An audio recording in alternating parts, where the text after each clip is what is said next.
BJT characteristic curve. Okay. For this discussion, papansin na yung gagamitin natin, okay, this time, may sources tayo na si VBB and si VCC na parehas variable. Okay?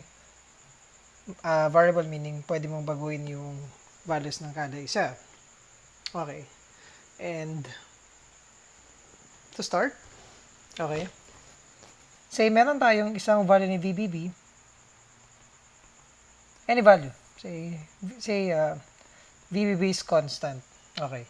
So, since yung VBB mo, isa lang yung value niya, ibig sabihin, di ba, tama ba? Sa loop na to, makapag-generate tayo ng equation na VBB,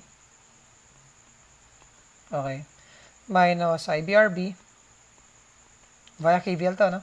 Minus VBE is equal to 0. Ibig sabihin, as long as hindi nagbabago yung VBB, yung IB mo, ay fixed na siya. Okay? So, if yung VBB natin is constant, okay, lagay din natin dito, IB natin is say, meron tayo isang value niya or constant din as well. Okay? So, ito yung scenario number 1. And at the same time, say, sa discussion na to, start tayo with, or by assuming na halimbawa, yung VCC natin ay 0 naman. Ibig sabihin, may value tayo ng VBB, pero yung VCC mo ay 0. Okay? So, kung 0 yung VCC, ibig sabihin, wala tayong IC. Tama? Okay? So, wala tayong IC. So, therefore, okay, since yung meron tayong VBB, etong VB natin ay naka-forward bias siya. So, bali ito yung positive, ito is negative. And, at the same time, okay, yung base mo to collector ay also forward bias din.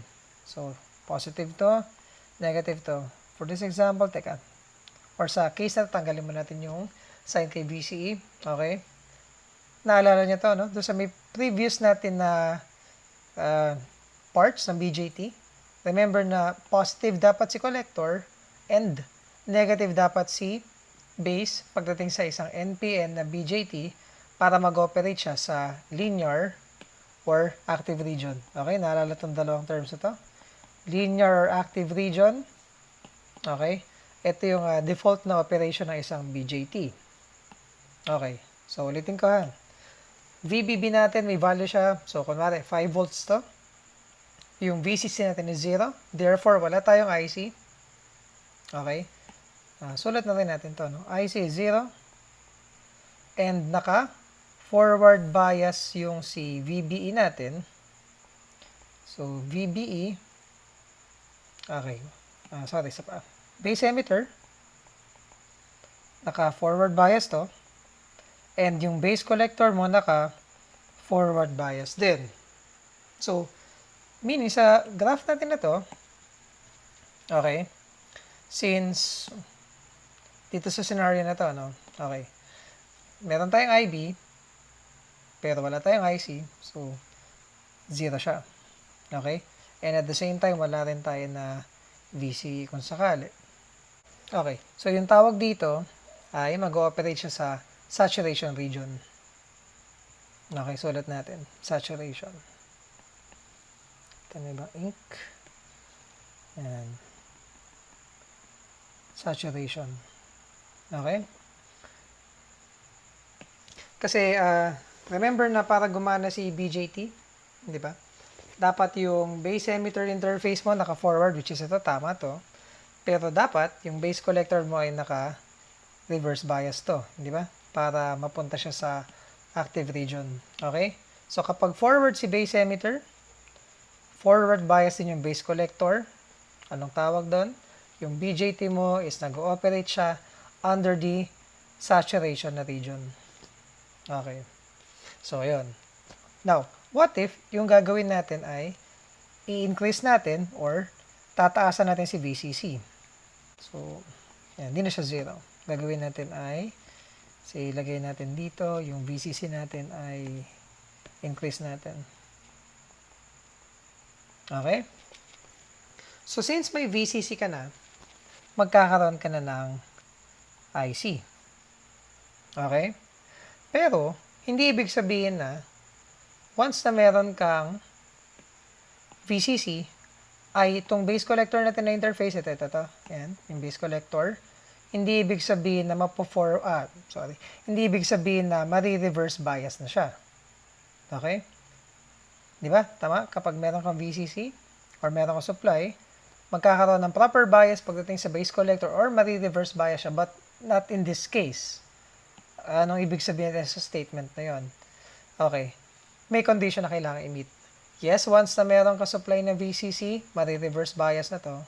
Pero dapat, ma-exceed niya muna yung 0.7 dito sa my VBE. Anong ibig sabihin natin sa statement na yan?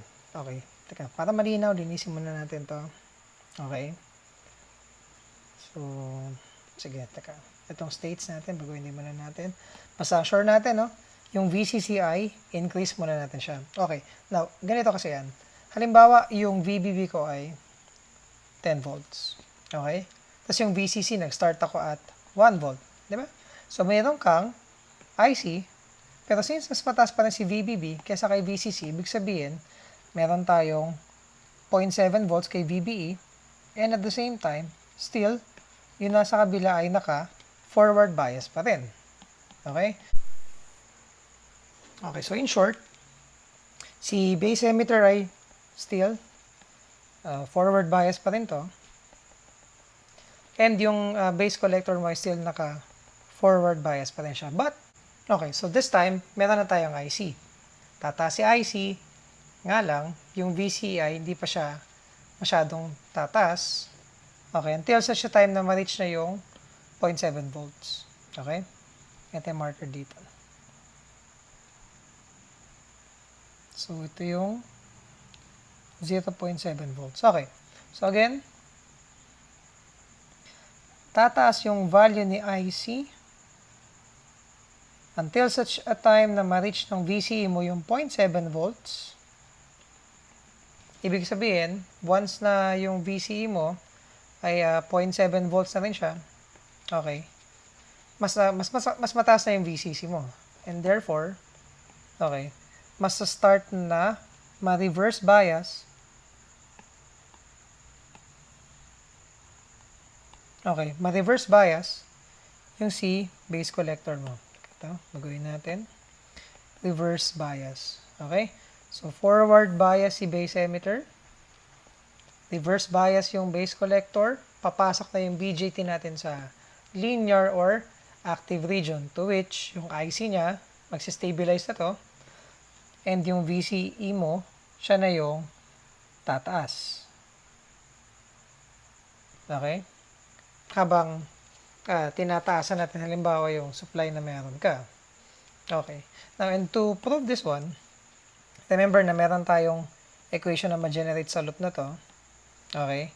So, for the loop, meron tayong KVL equation of VCC minus ICRC minus VCE is equal to 0. Okay. So, ayan. Yung IC mo, since constant na siya, hindi na ito magbabago. Pag taasan mo yung VCC mo, tama? Taasan mo yung VCC, tataas yung VCE mo. Ulitin ko ha. Okay. Yung ICRC, now, remember na, diba si IC, nakadepende din siya sa IB.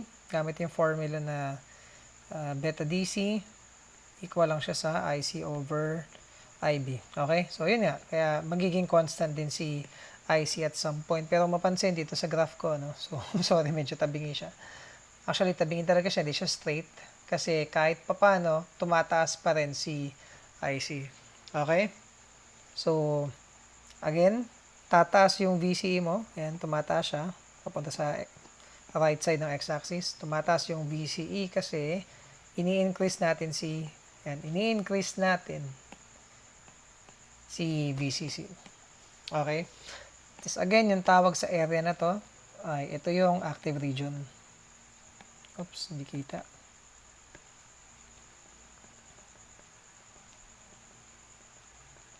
Okay. Pero of course, like most of the materials, or halos lahat naman, no, hindi naman pwedeng tuloy-tuloy lang siya na tataas yung VCE mo. There would be a time na may exceed ng VCC, halimbawa masyado siya nataasan, may exceed yung capacity or yung limit ni BJT until such a time na hindi niya na ito kakayanin, masisira na siya, and pag nangyari yun, ayan, so tuloy-tuloy nang tataas yung IC mo kasi indication na yun na nasira na yung transistor mo. Ang tawag naman doon, yun naman yung breakdown region na sakali.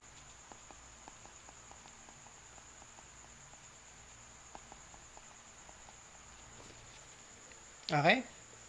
So, and eto meron tayong isang value ng IB. Tama? So, yung blue na line, actually yung curve, ito yung IB, which is yung constant na mapapansin. Okay, recap sa ginawa natin. Nung forward bias si base emitter and forward bias pa yung base collector, start tayo sa 0, wala pa si VCC. Nang ini-increase natin yung value ni VCC, okay, forward pa rin tong dalawa, si base emitter and si base collector, pero, okay, tumataas na yung IC mo kasi may current ka na. Nga lang yung VCE mo, hindi siya ganong tataas pa. Ang tawag doon sa area na to ay saturation region. Okay?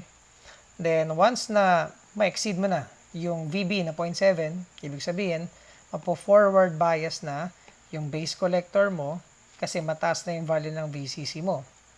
Magsistabilize na yung current na si IC. Yan, isa na lang yung value niya. Although medyo slightly tumataas siya konti until dumating yung time na ma-exceed mo yung breakdown region and to which masisira na yung transistor mo sa moment na yan kung sakali. Okay? So, therefore, we can consider yung part na to.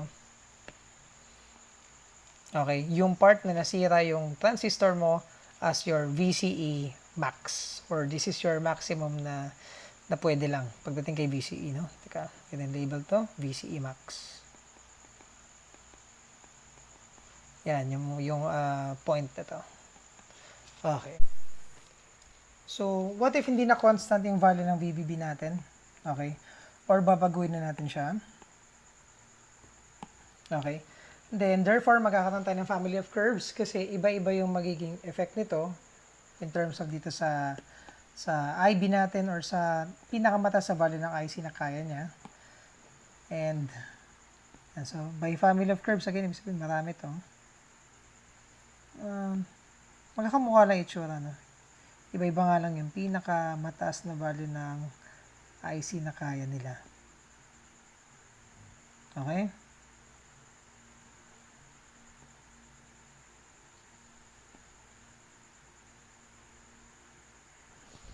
Yan, okay. And say, ilan yung nagawa natin lahat? So, we have 1, 2, 3, 4, 5, 6, 7. So, sa pitong IB na to, okay, tawagin ko to as, say, ito na lang, dito mag-start. This is IB1. Ito yung IB2. IB3. IB4. IB5. IB6. Tapos notice that nineglect ko itong nasa pinakababa, no? Kasi ang idea dito, supposedly your IB dito ay equal to 0. Okay? Teka, linisin ko itong area na to. Okay. So, ayan. Again, the idea dito sa pinakababa, no? Ayan. IB mo ay 0. Okay, notice that ang case ito, habang mas tumataas yung IB mo, mas lumalaki rin yung pinaka pwedeng value ng IC niya. Kasi, remember, again, yung equation natin na to, okay, nakadepende si IC kay IB. Or if we rewrite to, no, we have IC is equals sa beta DC multiplied by IB. The higher the value ni IB, the higher din yung IC. So, for this figure, we could say na IB6 mas mataas kaysa kay IB5, mas mataas siya kaysa kay IB4, and so on. Okay? So, ito yung family of curves niya. Now, yun nasa pinakababa, ang idea natin dito, what if your IB is 0? Okay? So, if IB is 0, we could say na naka-off siya. And if naka-off to, most likely naka-reverse bias yung base emitter natin. Tama? Ayan. So, reverse bias siya. Indicate nga pala dito, no? Changing na itong VBB mo. Ayan, changing. Binabago na natin yung value. Okay? Again, VB, yung si BE mo, naka-reverse bias. Okay? Kasi walang VBB. Zero siya. So, walang IB. Reverse bias to. And if naka-reverse bias siya, mapapansin na yung curve, no? Nilagay natin sa pinakababa. Ideally, hindi ba, sir, dapat if zero yung IB, no? Zero to, edi dapat yung IC mo ay zero rin. Technically, yes. But in reality, may maliit na current ka pa rin na nagpa-flow. Yun, no? Okay? So, may small value ka pa rin ni IC. Ang tawag dito sa area na to, okay? Yan. Area. Kung saan yung IB mo is 0, pero may small value ka pa rin ng IC, that is cut off. Okay? So, ito yung cut-off region. Yun nasa pinakababa. The rest, yung linear or active region. Okay. So, yan. Pag sinabing cut-off, basically, naka-turn off yung BJT mo or naka-off yung switch mo. Okay. So, hindi siya gumagana, pero may leakage current pa rin. Maliit na value ng IC lang. Ang tawag natin doon ay ICEO. Okay? Yung leakage current na yun. So, yun na yung nagpo-flow dito. Wala yung IB, ICEO. Leakage current. Okay? And, let us summarize yung ginawa natin dito sa part na ng lecture natin through a given table. Okay? So, para mas maintindihan. Again, we have 3 regions of operation. Yung saturation region, cutoff region, and ito yung linear or active region. Okay? Buray natin to. Itira natin yung pinaka equation niya kasi magagamit pa rin natin to. Oh. Sulat ko na siya sa taas. So, VCC minus ICRC minus VCE is equal to 0. So, we'll use this as our guide na. Okay? So, gawa tayo ng table sa kanya. So, we have the saturation region. Saturation. We have the cutoff. Okay. And we have the linear or active region kung tawagin. Okay. Then, ano yung condition dapat ni base emitter? And ano dapat yung connection ni base collector interface natin? Okay. And at the same time, okay, ano yung mga alam natin once na present yung regions of operation na to? Okay. Start tayo with saturation. Now, remember, if saturation to, ang ginawa natin dito, no? Forward bias yung base emitter, ang base collector mo ay forward bias din. And once we have the saturation, okay, wala tayong IC, wala tayong VCE. Okay? Or ideally, mababa lang siya. So, if you have the saturation, VCE mo, technically ay 0. And then we have IC. Napansin, no? Yung IC mo ay mataas yung value. Let's call this one as our IC SAT or saturation. Okay? Yung pinakamataas na value ng IC na pwede sa kanya. Say, halimbawa ito, para sa isa, IC SAT. Okay? Then for cutoff, okay, as long as naka-reverse bias yung base emitter mo, automatic ay pasok siya sa cutoff na. So, either mapa-forward to or reverse to, considered na yun as cutoff. And for cutoff, okay, since IB mo ay 0, therefore your IC is 0. Okay? Para sa cutoff to. Teka, linisin natin to. Isa pa, BC is 0. Or IC natin, lagay natin ay maximum na lang. Okay? Or saturation. Okay? Pag sinabi max saturation yun. No? Next natin, for cutoff, our VCE, sulat natin, and then IC ay, okay. Now, going back dito sa equation na to, no? Hindi natin siya makuha eh. Okay, if IC ko is 0, so wala tong IC, ano matitira sa atin? VCC, saka si VCE. Therefore, pag cut off, okay, pag cut off, VC ko ay equal lang sa VCC and our IC is 0. For the linear or active region, remember na dapat okay, forward bias si base emitter natin and reverse bias yung si base collector interface naman natin. And for the values ng VCE saka IC, okay, nagre-range siya between maximum and 0. Or basically, nasa gitna siya nung dalawang regions of operation natin na to. Okay? So that's it. And yung characteristic curves ng isang BJT.